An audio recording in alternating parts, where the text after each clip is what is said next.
Regarder sa ville depuis des endroits interdits, c'était la passion de Maxime. En décembre, il poste cette vidéo de son escalade de la tour métallique de Fourvière. Chercher l'image forte à tout prix, une quête qui lui a coûté la vie jeudi dernier. Maxime a été heurté par un train alors qu'il se trouvait sur les voies du pont de la Mulatière.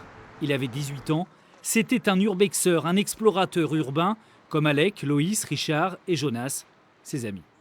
Il a été le premier à monter par exemple en haut de la tour métallique à Fourvière. Il a été le premier dans plein de domaines et voilà, c'est ça.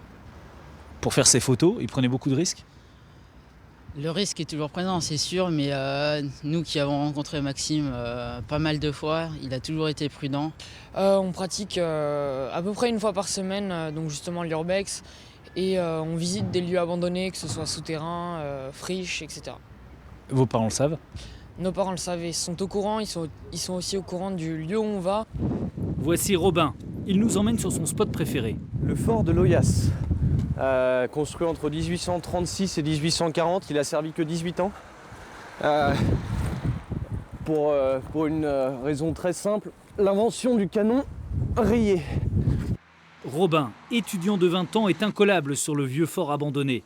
Il en connaît tous les recoins et les passages secrets.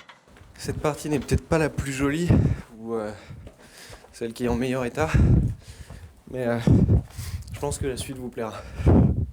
Lyon regorge de galeries et de souterrains. On en découvre de nouveaux chaque année.